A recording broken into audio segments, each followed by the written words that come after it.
Okay, check this out, guys. To explain Revelations and April 8th to April 11th, 8th to 11th events. It was 411 and 48. All right, check this out. What happened was, if you notice, the New Madrid fault line right here. This is where the eclipse was, right here on the inside of the bend underneath the arc. All right. What happened is the eclipse in the sky. Think about it. The sun was covered up, so it's like the sun died. And what happened after that? 3 days later, South Africa started having the most insane alerts go off. They had to change the weather radar apps and stuff like that so that people wouldn't get alarmed. But let me show you something. So I'm gonna show you the path that it took. What happened was, if you think about it, Yeshua died on the cross. Alright? So the sign that was made was an Aleph, the cross.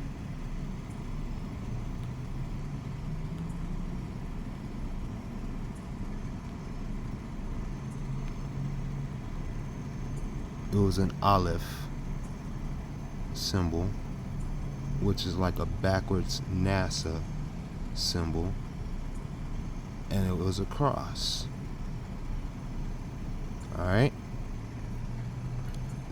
So what you would have is, let me get this real quick. Pull up the cross for you. Alright. So it was right here, right? Now, what you don't know is the antipode of this. Alright, the other side of the earth. Now, in order for it to go from here to the other side of the earth, it would have to travel. Alright, the energy. So he was in the sky from the sun. Now, the prophecy and everything came down from heaven, from the sun, covered up, and then went down into the earth. All the people were there. It broke the fourth wall. Okay? So it was on the cross. Bam. And what happened? You go over to Google Earth. It happens up here. Boom. He dies on the cross. Goes and gets buried. Goes to hell for 3 days and defeats death from hell.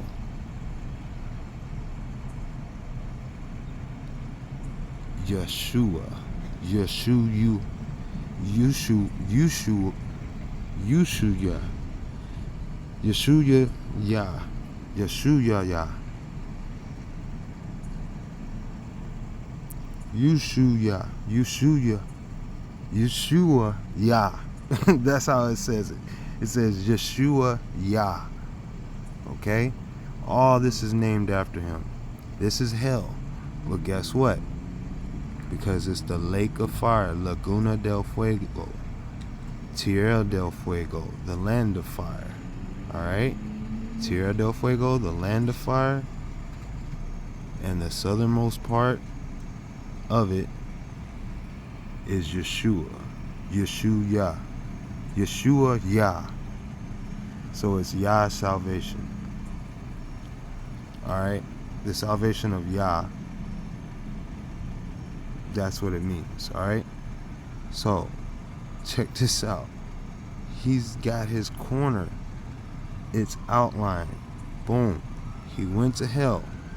He comes out 3 days later out of the mouth of the dragon. Boom. Because this is Sheol right here. This area right here, this is the Sheol. Hell. Sheol. Hell. The gates. He came out through here. Boom, boom, boom, boom, boom. Boom, boom, boom, boom, boom, boom, boom, boom, boom, boom, boom, boom, boom. And they say, everybody's saying it was the island, there's an island over there that they're talking about. But what I want you to see is the antipode. I'm gonna say it's about right. Well, if the X happened here, that's the Aleph right there. Boom. There it is. This is the antipode. So if you want to say it happened, it looks like it's happened a few times over here. This is the Aleph right here. Boom. But this is the NASA symbol. If the way I'm looking at it, the Aleph would have been like, that's the Aleph. Yeah. Boom, boom. Right there. So, boom. We'll mark that spot and measure to the other side of the world and see where we come out at. If we don't come out next to that dang eclipse. Boom. Right there. What did I tell you? Alright? Do you see that?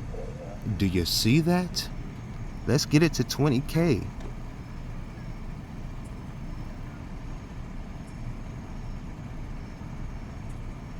Okay. So if I'm going back and try to get it perfect, let's go back. Let's go back. Let's back this up. So it was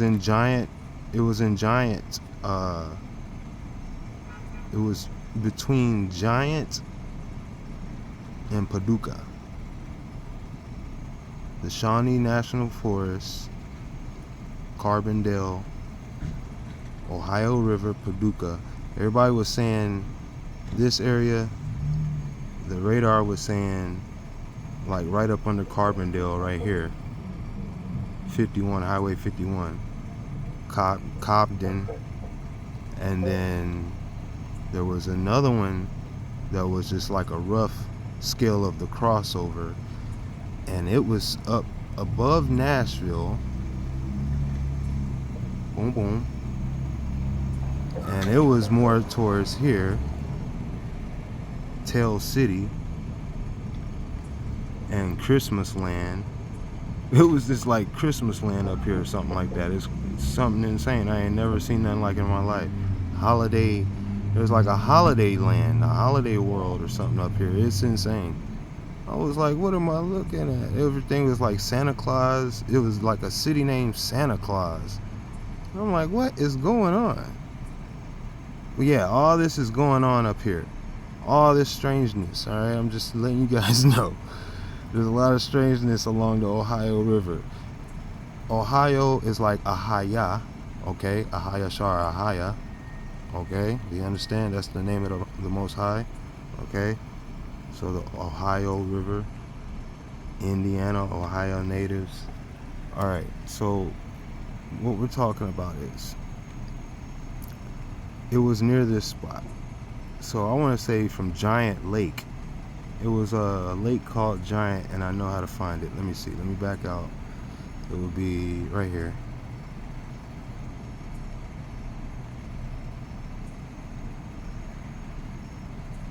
Giant Rivers. It was Lake City. He went to the Lake of Fire, I told you. He went down through Lake City. This spot right here. Boom. He went down through here. What's this say? Vulcan Materials Company. What's going on here? Interesting. Very. Alright.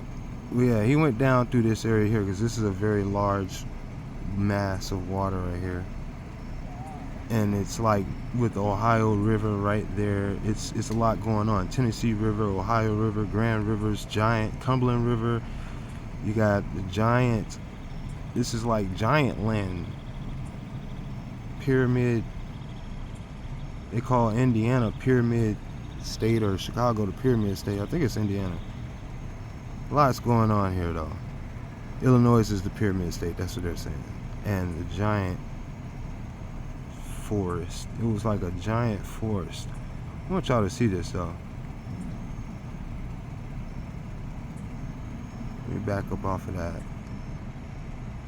Where was it at? It was giant rivers, land between the lakes.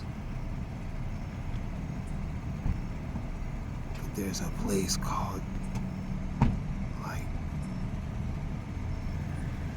I know I saw it. It took up a lot of space.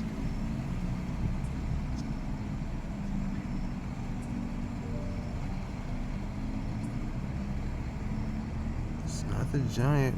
It was near the giant rivers.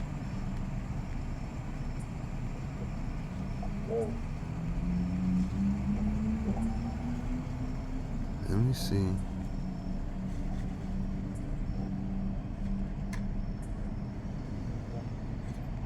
I didn't go past there.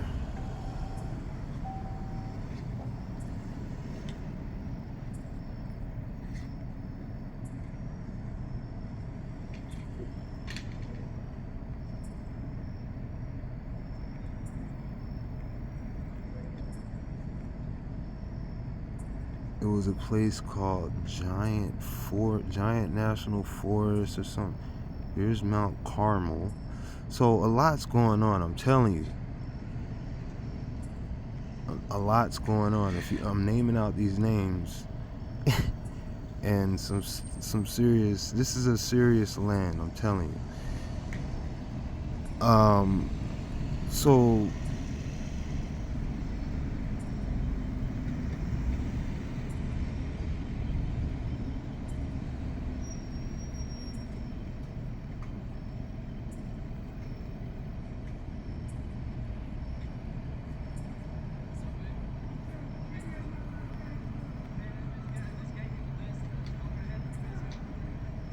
Maconda. Yeah, that's more familiar. There we go. Giant city, giant Antioch. Okay, so this is what we're talking about. When you start talking about Antioch, now you start talking about 666. Alright, 100%. No lie. Alright? So we're gonna go from around here.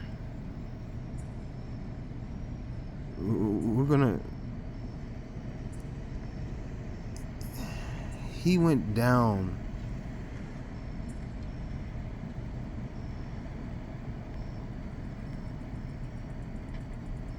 Maconda.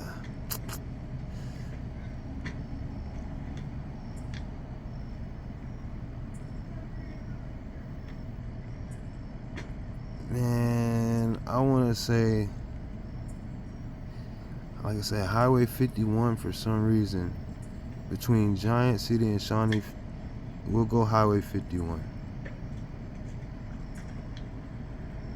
Alright.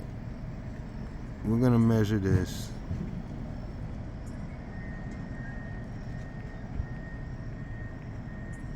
All the way across.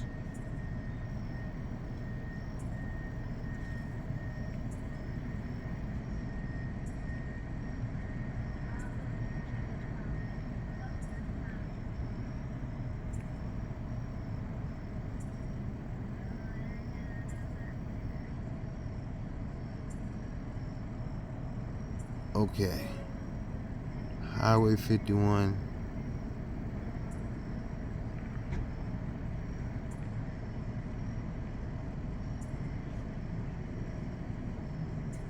X marks the spot.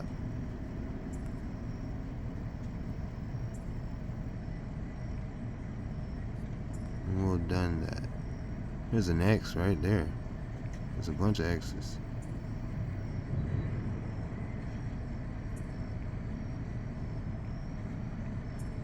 There's a little olive.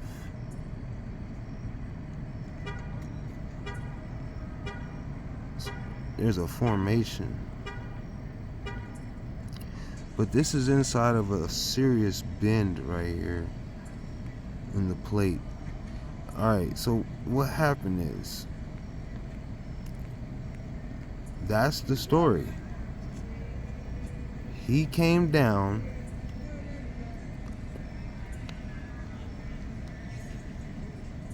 and went down into the earth, and his soul went down to hell and freed. So when I say hell, this is the lake of fire, bro. This is Laguna del Fuego, Tierra del Fuego. Okay? And then Yeshua Yah. I guess you want to say it like that? Yeshua Yah. I never thought of it like that. But yeah, it says Yeshua Yah. I already know it's Yashaya. But it says Yeshua Yah. But this is the underworld. So they would pronounce stuff in a perverted way. In an upside down type of way. Backwards way. Lower tone way. You understand? But nonetheless, his name has power. Savior of Yah. Alright, you got the Rio Grande here. I wonder why that is. That a city called Rio Grande? Yeah, it reminds me of the Alamo. Alright, but nonetheless, guys,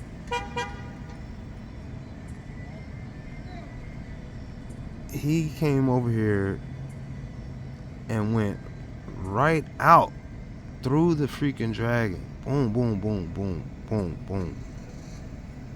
Came out of this crack and on the third day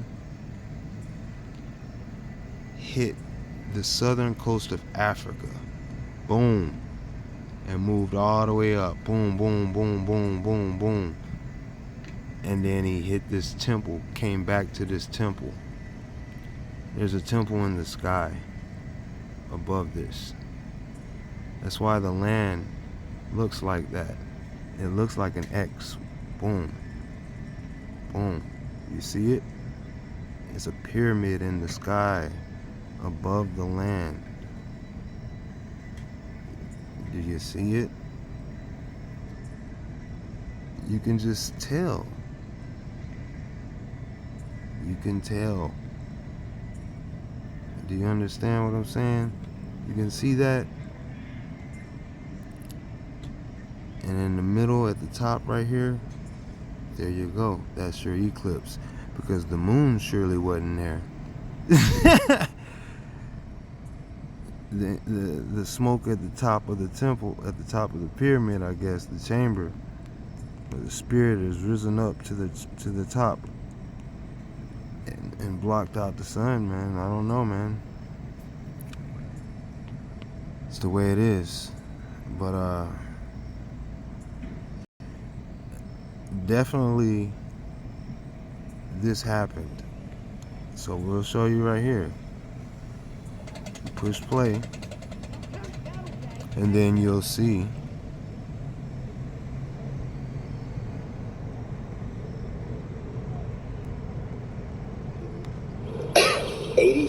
footways. 83 footways. 4 o'clock, nothing. 2 hours later, Kraken is here. Godzilla has woken up 83 footways. You got Godzilla out here, And grows. Alright, so that happened on the 9th. Alright. So you had the eclipse on the 8th. And then he broke the 4th wall, went down through. And in the middle of all of our mess, nobody understands. And then he came down, went down to the hill. Boom, boom, freed them, does it all over again. Hell breaks loose right here. Boom, boom. On the 9th, hell broke loose. So I thought maybe it was just a glitch, you could hit it first. No. Not only is it growing, you're seeing a system here that's moving, swelling, all the way until it hits. So Legion was in the ocean, 10,000 leagues under the sea. Legion is hell. They're in hell, man. They're in the Sheol. You understand? The Sheol. Yeshua went down to the lake of fire, came out of the Sheol, the mouth of the dragon, and boom, hell broke loose. South Africa over here. Yo, I gotta hit up some people. So it hit South Africa on the 11th. 9th, it popped up. 11th, he landed. 9th, he was reborn. 11th, he landed. The wind is so strong in Cape Town, it has reversed the tide. No waves. One's coming, that's for sure. Did I not see the moon approaching it? Well, that makes sense now. It was essentially an invisible orb until it reached this point, and then again became invisible. And again, we have proof now that the moon has been out in historical records. We have proof that it's not the moon causing the eclipses, that there are other moons or luminaries that perhaps have burnt out, but still continue their path true and predictable. And I had no doubt everything was going to tie in together. All of this, the history, the realm, the orbs. And then this creator explains that these were the images that were posted to the news from the same flight. And they were BS images. They had edited out the rest of the orbs. And again, even before I got Royal Astronomical Society in June of 1850 wrote, "We must seriously doubt that the moon is the only satellite of the Earth." Exactly what was in front of my house, man. The energy felt. Alright, now this right here, there's a double rainbow, right? This is the morning. Now, the thing about the rainbow, the same orbs you saw under the sun for the eclipse that he just showed you back there. So there was another orb above those three that blocked out the sun, that was bigger than, from our perspective, bigger than the sun. And when it got to the nucleus of the sun, or when the sun moved to the nucleus, or when the orb centered itself in our position of an eclipse, it was in the sun was in the center of the orb, and that would be where the most I guess opaqueness would be. So therefore it looked like an eclipse, and then it passed by, came to pass. Alright, so now there's smaller orbs, and they're always here, down here on Earth, and they're invisible. They're like invisible domes.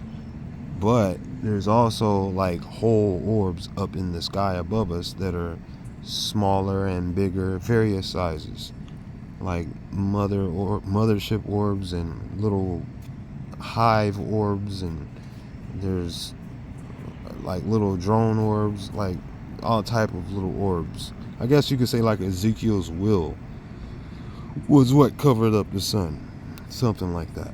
A wheel within a wheel. That's what I'm saying. Once you got to the center of the wheel, it was another wheel that makes it more opaque, and you thought it was the moon eclipsing the sun. That's why you can look up at the sun with the on the satellite. They'll show you that there's orbs invisible right on the face of the sun, and the solar flares wrap around them. They go around them. They absorb the surface of the sun, or they're pouring out something on the surface of the sun, one or the other. They're either ladling, pouring something out, or they're refueling, sucking it up. And it more looks like it's sucking it up because it's stripping the surface of the sun, exposing a coronal center, the mass, making the coronal hole on the surface of the sun. That's for later. But anyway, the center of this, how it's all lit up, is the orb. All right, and that in the center of this rainbow, you'll see it's a little bit more dark, like a circle within a circle. It's the orb. It's almost like an eyeball, like floating eyeballs and resting. Like it's weird. It's weird when you really get down to understanding what you're looking at. I'm not the only one to say this. Trust me. Plenty of people have seen it. All right. I'm just explaining the video that I made. All right. So we're 25 minutes in. Let's go ahead and finish this up. Intense. When I tell you the energy felt intense, look how red it is over the projection.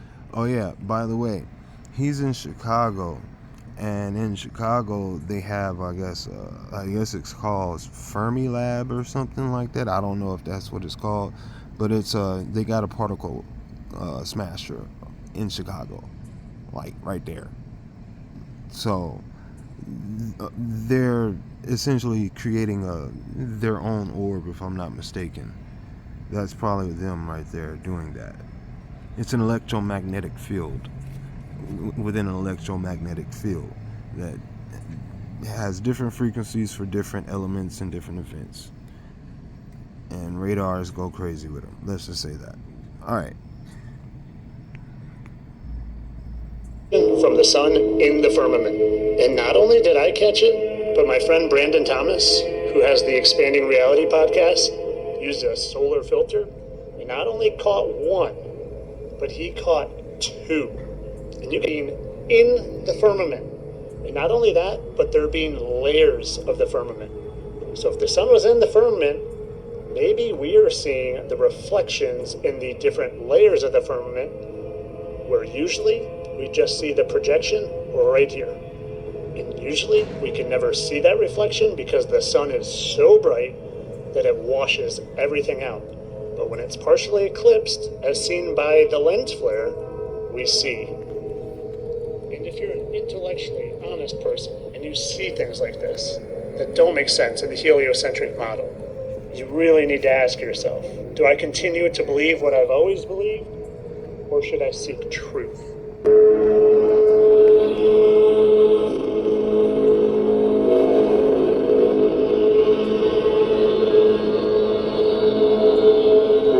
Alright, so if you notice, this right here popped up, I think in China on the 9th, the same day that the hell broke loose in the South Pacific or South Atlantic, and this is the same shape. So it looks like something's coming down over here in China, and something's coming up in the Atlantic, south from the bottom of the Atlantic.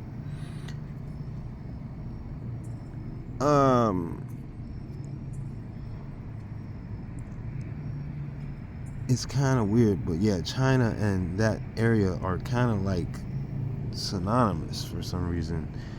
It just really is, because China's not far from the I can't say, yeah, the antipode of their area. It's not that far, let's just say that.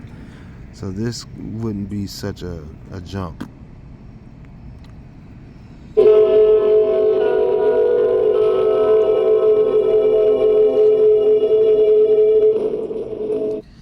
Alright, these are the buoys that were going off just recently.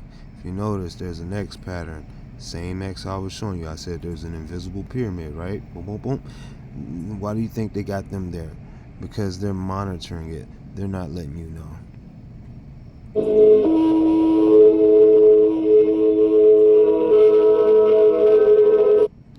And that was where the center of it was, Carbondale. Just below Carbondale.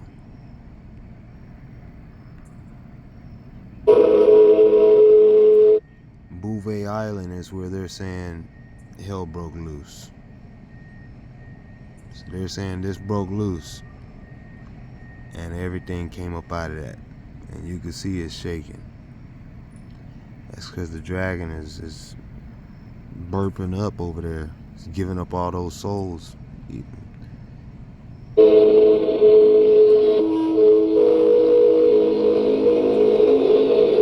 So I say there's a rebellion in the dragon. They're coming up out of them.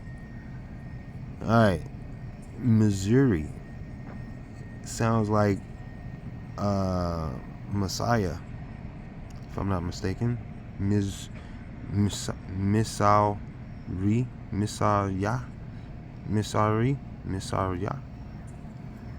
Mishur, Mishar, Moshe, Meshur, Meshar. Meshar is right, smooth, straight, agreeable, like Yashar. Meshar. Mishar. Mishar. Mishur. Do you understand? Okay. So Yashaya would have Moshe. So Yashar would have Meshar. Okay, you get that? All right.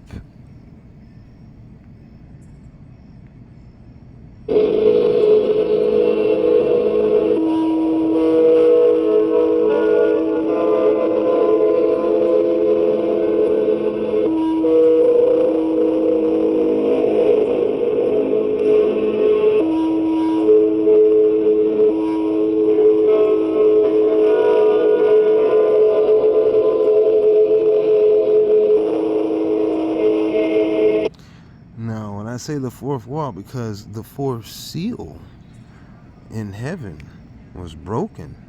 Do you understand? All right. That's what that... We had... A lot of people are just remembering that there was an eclipse, but there was more than an eclipse in that sign. There was also the comet. Yeah. So, yeah. The fourth wall has been broken. Everybody was looking up. And the prophecy, the word of Yah was happening, and it is happening. Was, still, and will come to pass. You understand? All right. Fourth wall. From the 16th century onward, the rise of illusionism in staging practices, which culminated in realism and naturalism of theater in the 19th century, led development of fourth wall concept. So Yeshaya broke through. That's what Revelations is.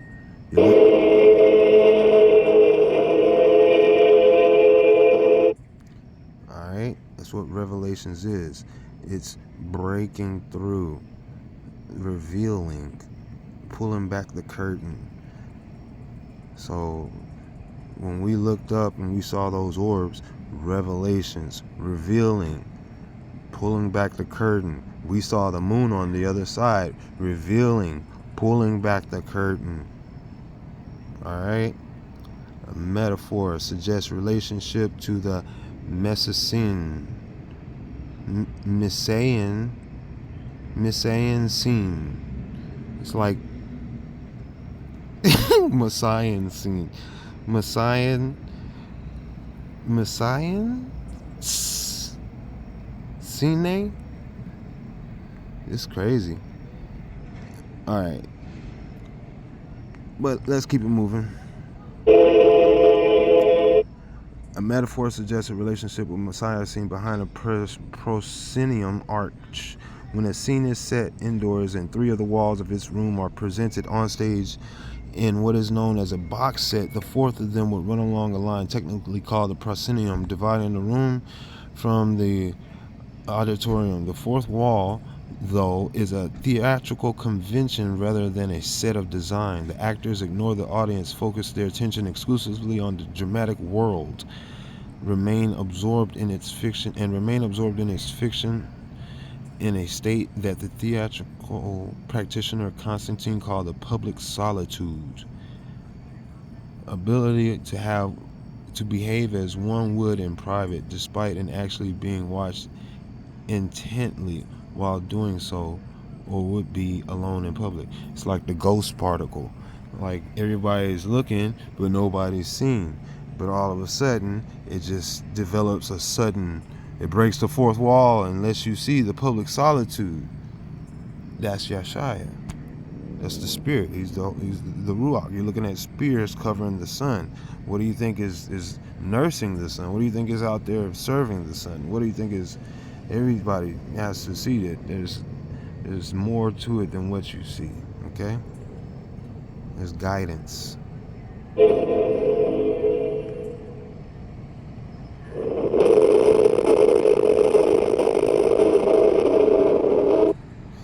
All right. Let me go back a little bit.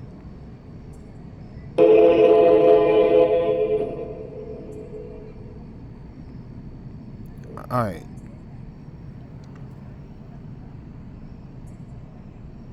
While doing so alone in public, in this way the fourth wall exists regardless of the presence of any actual walls on set. The physical arrangement of the theater, building, or performance space, or the actor's distance, form, or proximity to the audience. In practice, performers often feed off the energy of the audience in a palpable way while modulating performance around the collective response, especially in pacing action around outbursts of laughter, so that lines are not delivered inaudibly.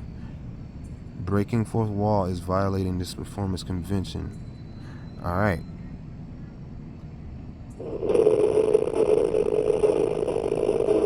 So he broke the fourth seal. He broke the fourth wall. You understand? All right. The stage, the audience. He's broken this down. Revelations. That's the fourth wall.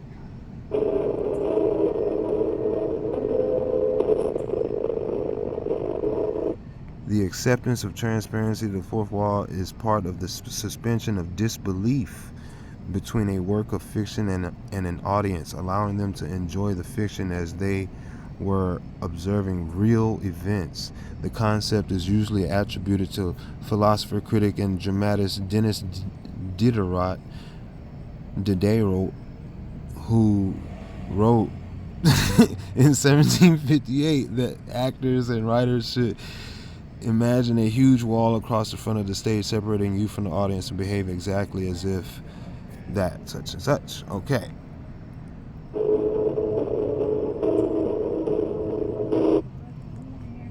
All right.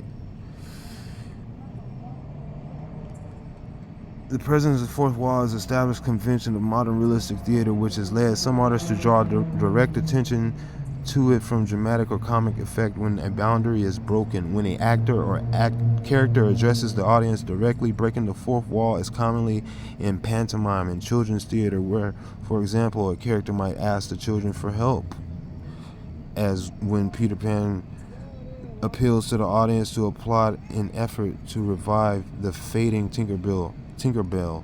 If you believe in fairies, clap your hands. See, this is crazy. Peter Pan, Pater, the Rock, Pater, okay? Reviving Tinker Bell, okay? 10, you already know that's the dragon. Ball, okay? Peter Pan, upside down, okay, goes down into hell, boom, same thing. All right, where are we at?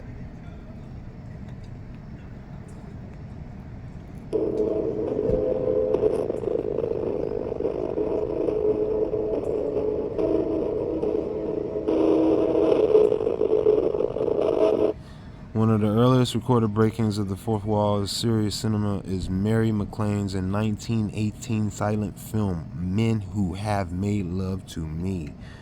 Okay.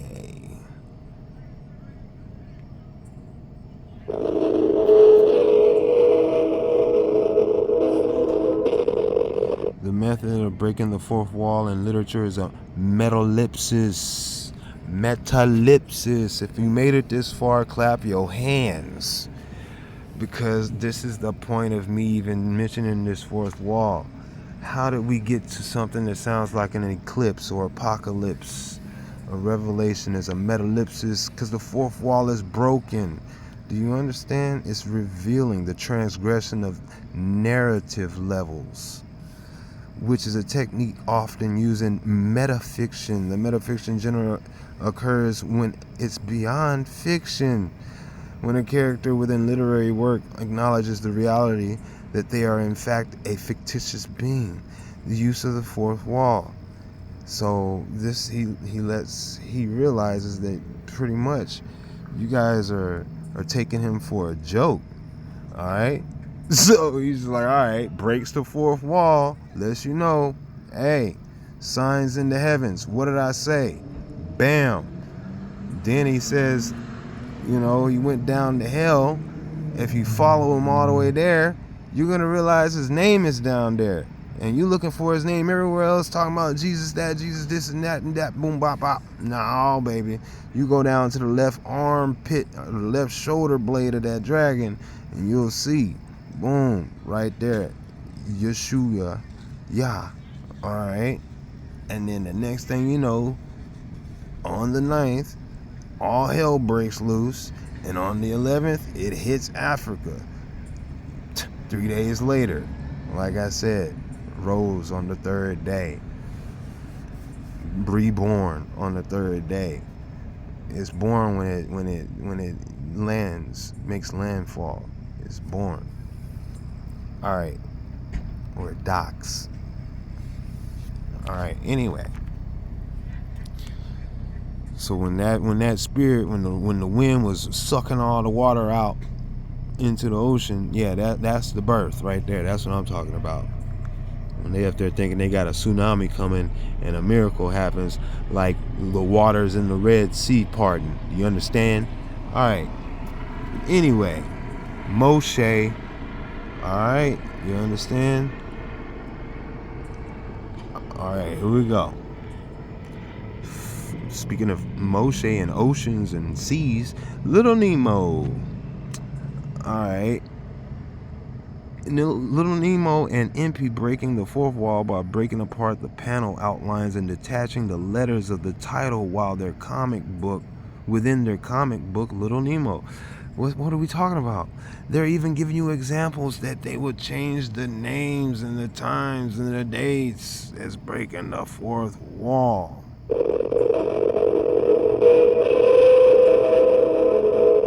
Metalepsis.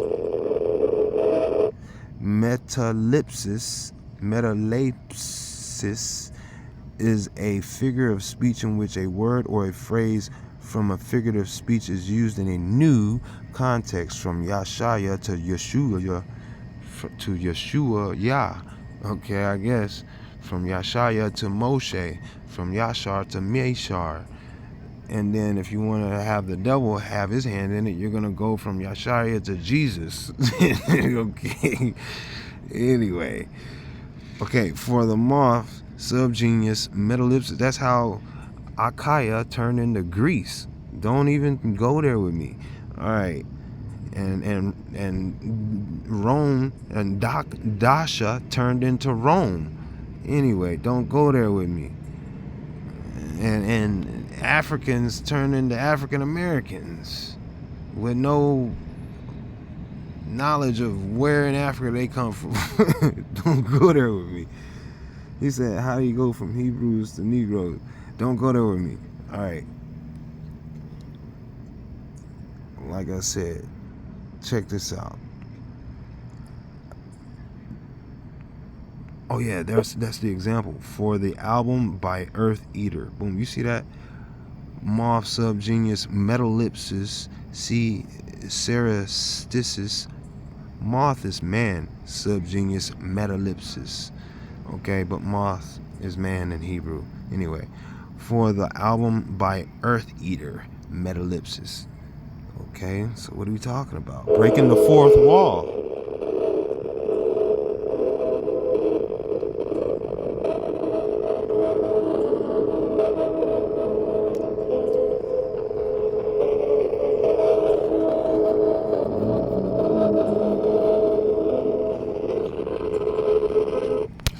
Okay, look at these examples here that they're giving.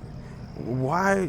This is this is the examples in Wikipedia that they're giving you. It says, I gotta catch the worm tomorrow. The early bird catches the worm is a common maxim advising an early start.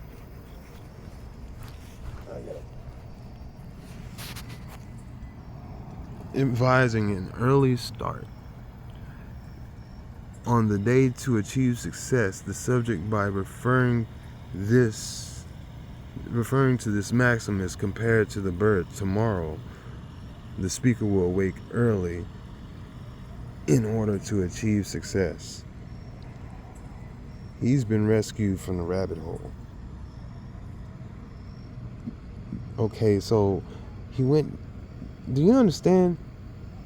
He is the bird catching the worm.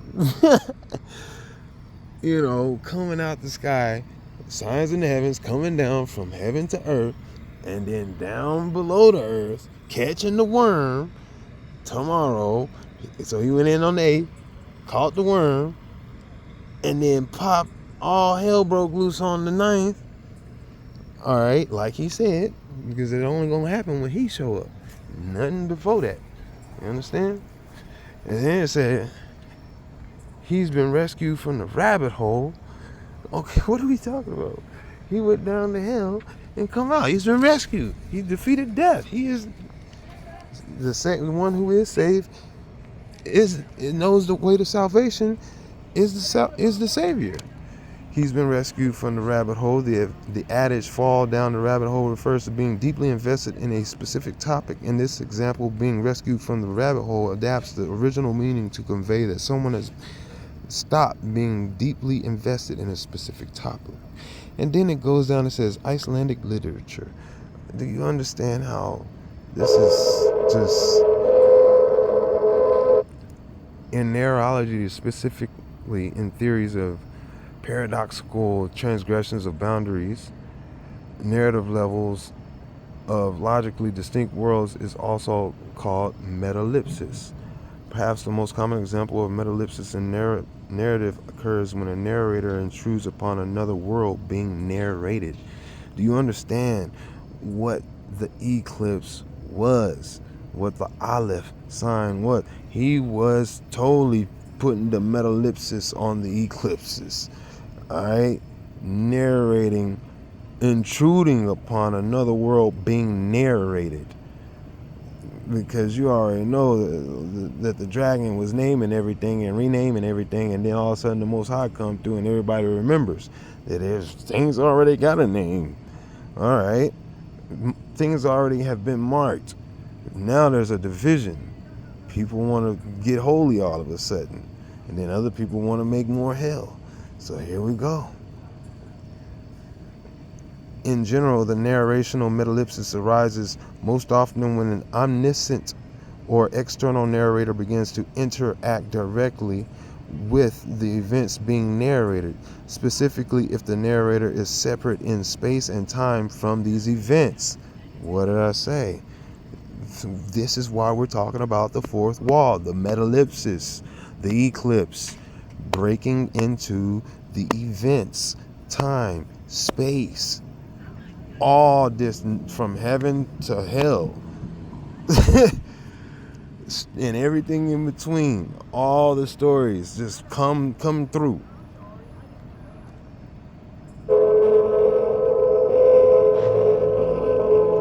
There are so many examples of forking path. Then when you just say there has to be a division.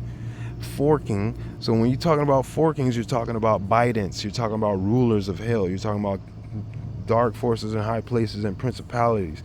You're talking about the big three. You're talking about Zeus, Poseidon, and Hades in the underworld down there. All right? Because they all got the forks. They're all known for it. All right? They're known for the forks. They're called bidents, tridents, and bolts. Okay? Obviously, you know who has what because they're famous for it. The only one you might not know about would be the bident, because everybody's been so, yeah, you just didn't know, did you? You was voting for Hades all along. Anyway, you didn't know you was voting for Zeus which is Satan at the end of the day.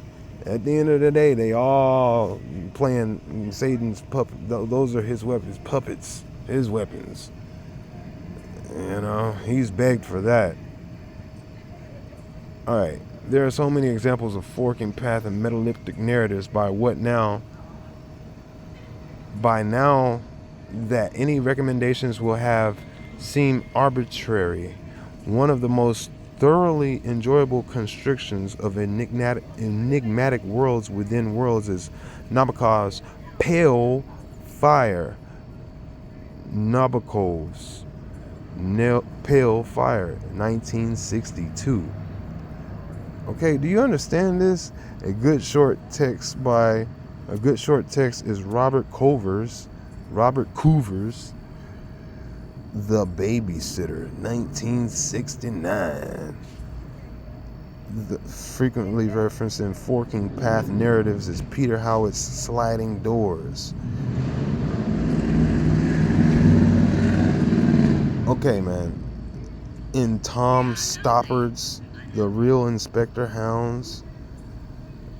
Okay. Just the names, bro.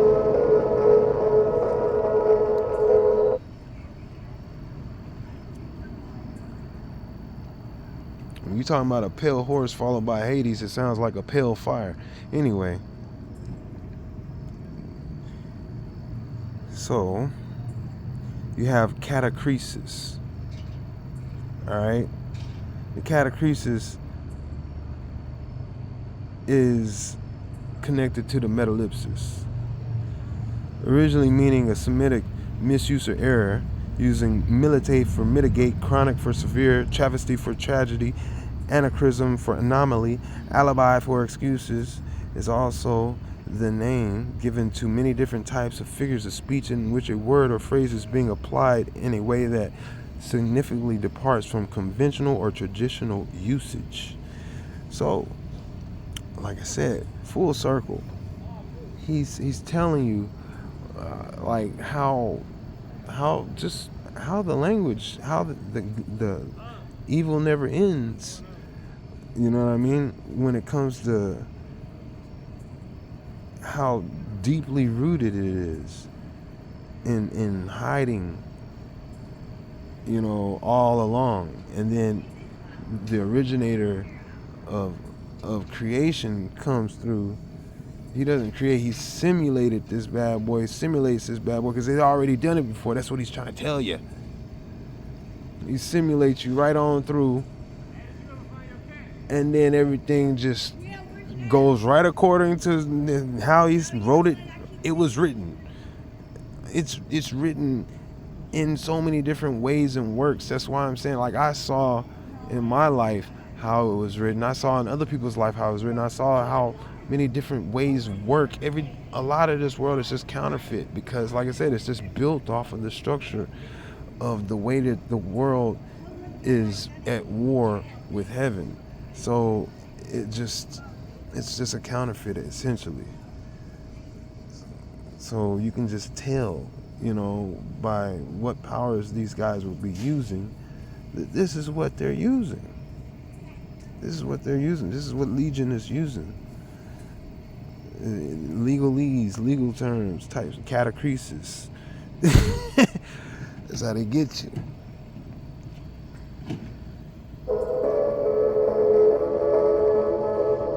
Not to be confused with the catechesis.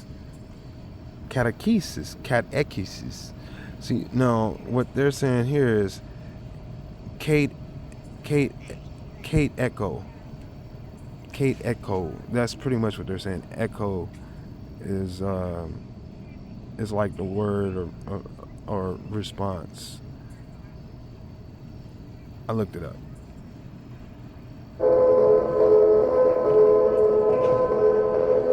All right, catachresis, to use Christi, like Christ. It's Greek. There you go. Greek catachresis, misuse of a word. Catachresis, to misuse of a word.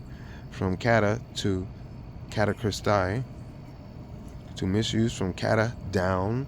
Here with a sense of perversion, see kata.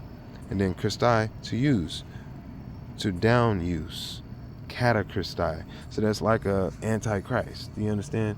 If Christi is what you're going to use, and then you're going to down use it, not use it, okay?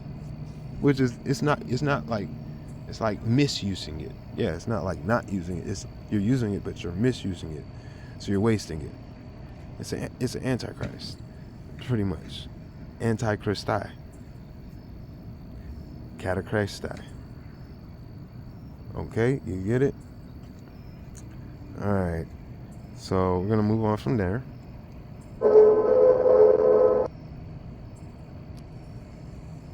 Echo in Greek, to have, to hold, possess. It's like the word. Okay. I was looking up strength in Hebrew, and it came out to excuse, because it was kratos in one way, and then it's excuse in another way, or excuse. So at the end of the day, it's Zeus again. Like, from what I'm seeing, man. So, but there's like many different forms of it. It's almost like Ishu or Isku or Icarus, strong, mighty. Ikarayu. Okay. Let me hit that little solar eclipse part right there. Boom.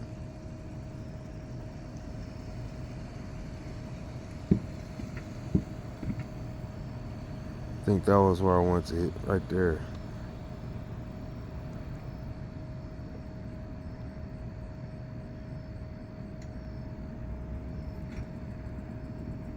Right there.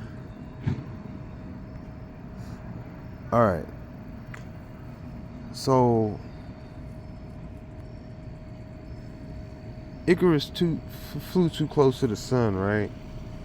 And then he fell down. Alright.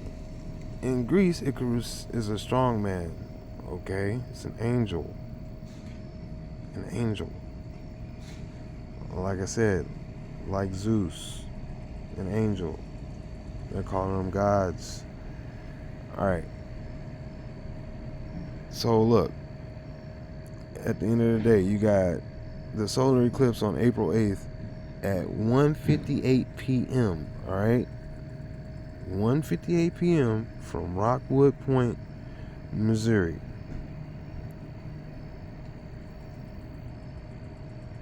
If you get it to end at maximum, I tried to get it at 3:16 p.m. Alright? Monday, April 8th, where, oh man, it skipped forward. I can read it from here. Monday, April 8th at 3:16 p.m. ended, right? And then the totality was 4 minutes and 11 seconds. Alright? 2 hours and 36 minutes. Do you see these numbers?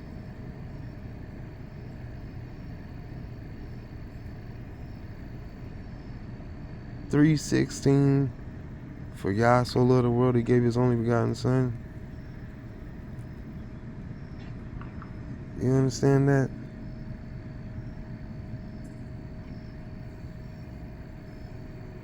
What's the 411? And then he popped out on the third day, 411, and all hell broke loose on South Africa at 411. And from that point on, it moved all the way up the coast, up through the Atlantic, up to the north. And like I said, the temple up here, it's above. I'm starting to think, like I said, man, because the antipode thing just doesn't make the most sense, because of how the way that they make the earth look with a ball.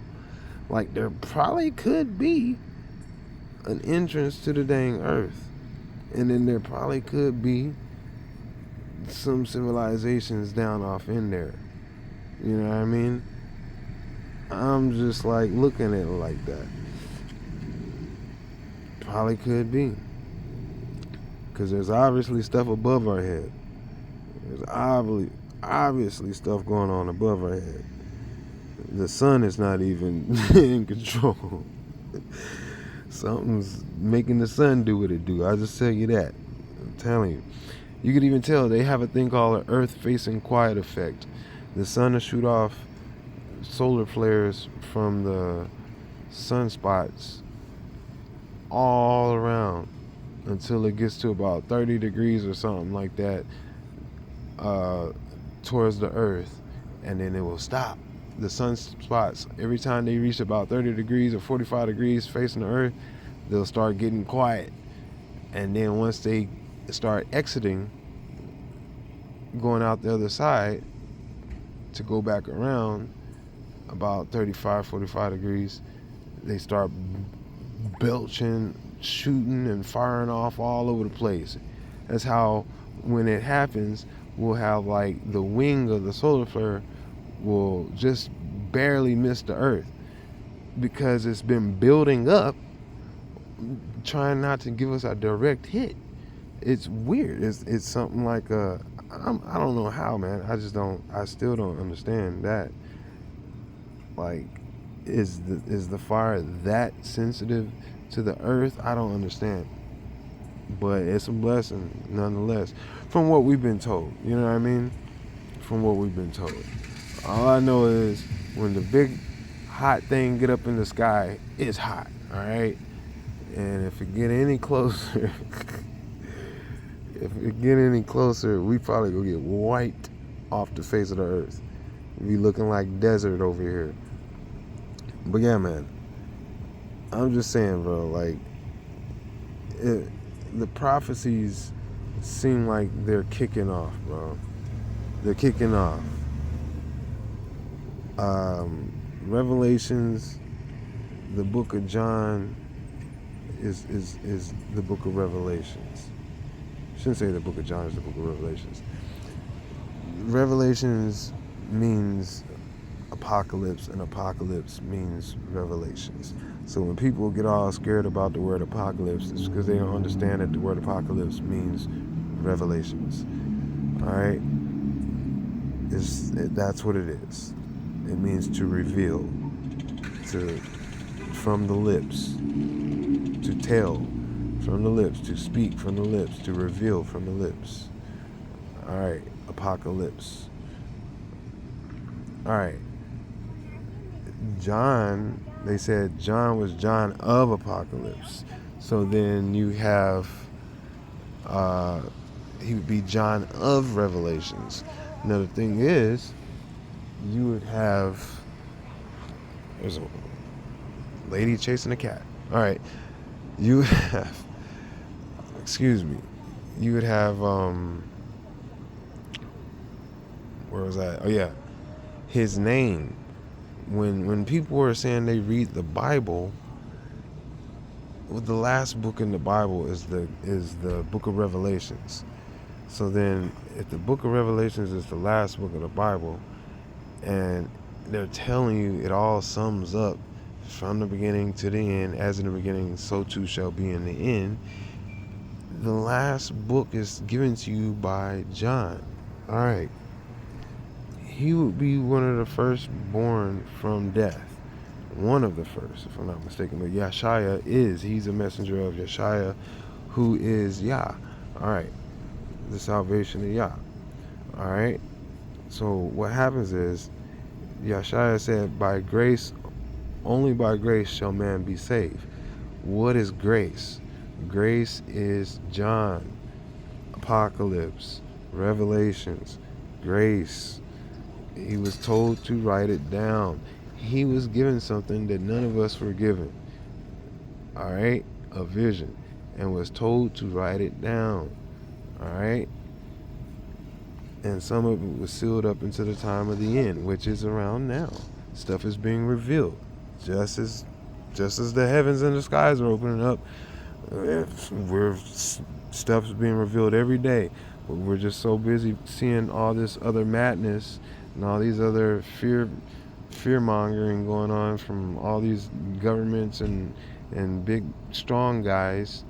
We don't get a chance to see any blessings. But you gotta hunt for them, man. Seekers find. All right. So you gotta be like a fisherman. You gotta have faith. You gotta cast your line, even though you can't see below the shoreline. You gotta, feel it. You gotta feel it out. And once you learn how to fish, you can feed yourself for a lifetime off of the prophecies, because you can learn to fish for them. And it's like Back to the Future. Like I said, you can bank on it. You can take these prophecies to the bank and feed many people if you get these right. You understand? Because if you bet right, you know what I mean? You cast your vote for Yah. You know what I mean? You cast your vote for his prophecy. You didn't cast your vote for any man. And that's what happens. He'll bless you openly, what you did in secret, because you're banking on it. All right.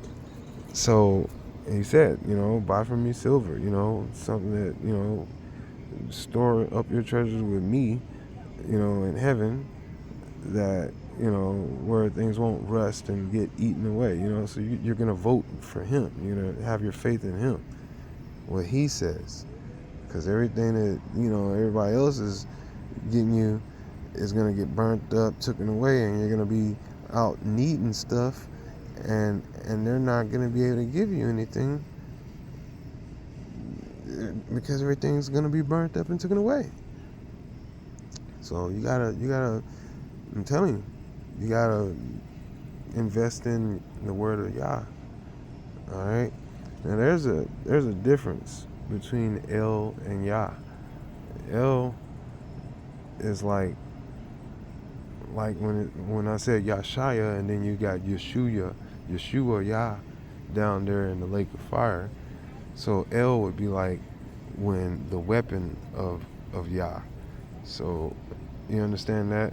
He's like, his weapon is sort of kind of like synonymous with him, but it's a god of destruction.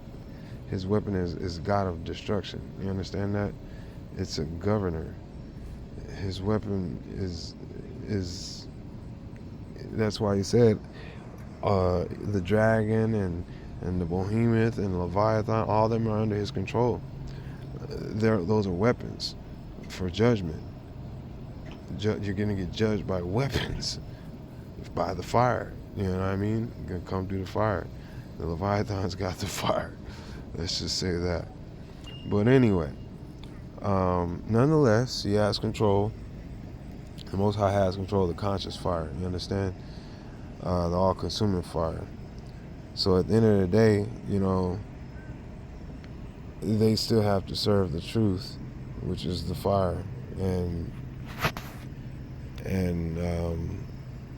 at the end of the day, it's his word, which can't be taken away by any fire. Nothing. His word is the fire. Can't be extinguished. And it's forever. There's counterfeits, but even those will be nothing. Just not even worth mentioning. But anyway, like I said, man. So, like for instance, when I said El versus Yah, you have Ezekiel and then you have Hezekiah. They have the same meaning only because one is left hand and one is right hand. One is a king, one is a priest. Ezekiel is a priest. Hezekiah was a king. Hezekiah. Okay? Ezekiel is they're the same exact name, word, like definition. I'll show you real quick, and then I'll end it on this.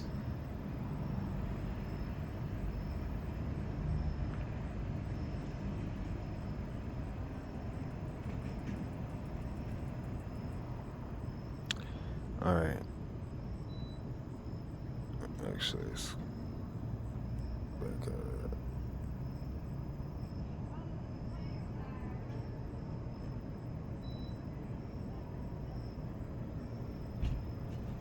All right.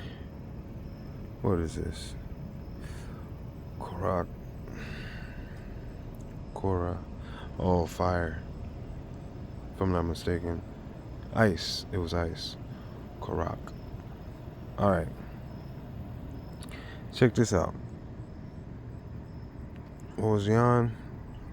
Because. All right, here we go. We got Hezekiah right here, right? Hezekiah is the same name as Ezekiel. Strengthened of Yah. All right? Yah strengthens. All right? And then you got Ezekiel. God strengthens. You get it? Kale. That's kind of funny because the kale is like the strength part. But yeah, the Kazakh is the strengthening part. His name is all over the place. Ezekiel and Jehezekiel, God strengthens 2 Israelites. You see how it says, so Jehezekiel is like Hezekiah also. Jehezekiel, Melchizedek. His name also kind of reminded me of Melchizedek.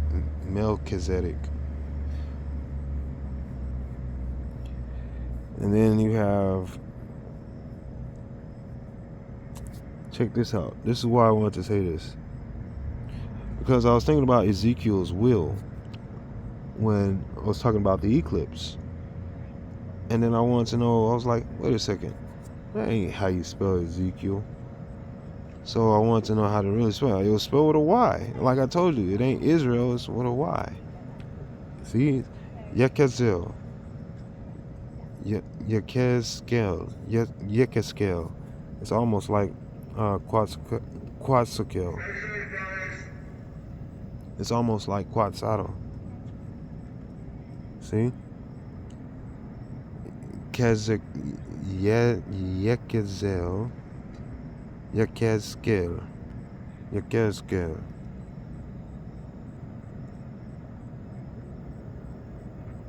Yekhazel. It's almost like I said, Quetzalcoatl, or one of those cats.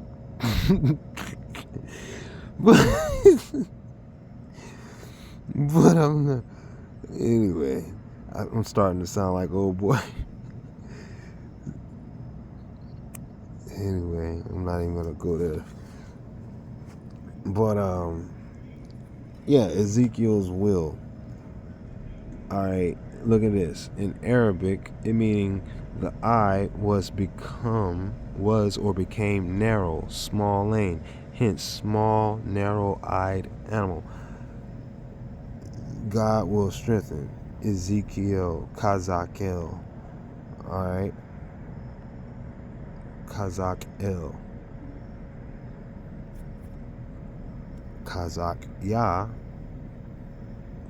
Kizikiah. Oh man, where was it at? Kizikiah, or Kizikiah, who Yah has strengthened. Kizikiah who Yikizkiah.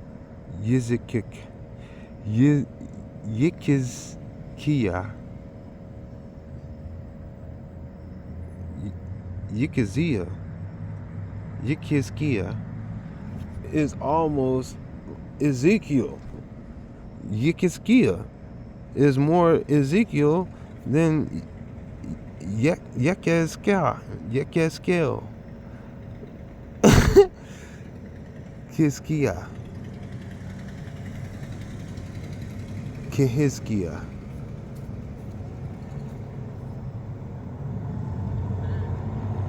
Yah strengthens, King of Judah. This is what you calling Hezekiah. Ezekiel. Hezekiah is a king. Ezekiel is a priest. So Yashaya was king and priest, like Melchizedek. So you see what I'm saying? Like how these names are going in like that? It's crazy. And he was in the order of Melchizedek as a king priest. Alright. I think that wraps it up. Hezekiah and Ezekiel. Ezekiel's will.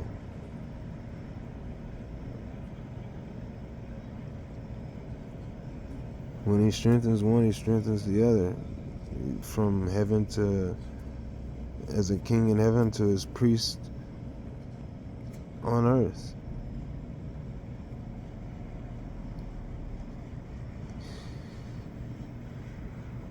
And this is how you know Yah is Yah. Because he's Yah in more than just words. He's Yah in punctuation. He's Yah in numbers. He's Yah in concept. He is Yah in possession. Yah has strengthened. That's Hezekiah. Yah has strengthened.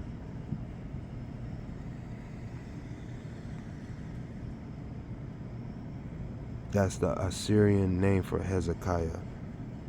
Yah has strengthened. Yekeskia is the son of Ahaz, like Ahayashar, king of Judah.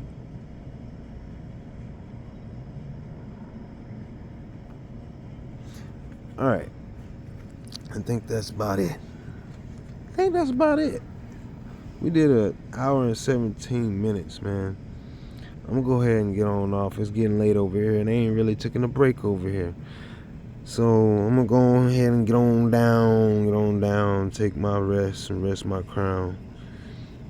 And I'm gonna be thankful and blessed that anybody that found this and all the way to 2 minutes and 17 or an hour and 17 minutes, if you made it that far, I pray with my authority, Ahayashar, totally Ashar you, blesses you, because you see me through, man. You see me, I'm not reaching, man. This is just all laid out. Timing, dates, places, all this stuff, man. It's all laid out. There's more to come, fam. Like I said, I'm not really giving up on anything. My life is full focused. Steps are ordered. Don't forget. Alright, guys. To the Rabbi Hayashar, Hay Kadosh Kadosh Kadosh, to the Rabbi Shai Kadosh Kadosh Kadosh, to the Rabbi Hebrew Kadosh Kadosh Kadosh, Panama Shemo Yeshaya Hama Asaya Kadosh Kadosh Kadosh, Anam Amen.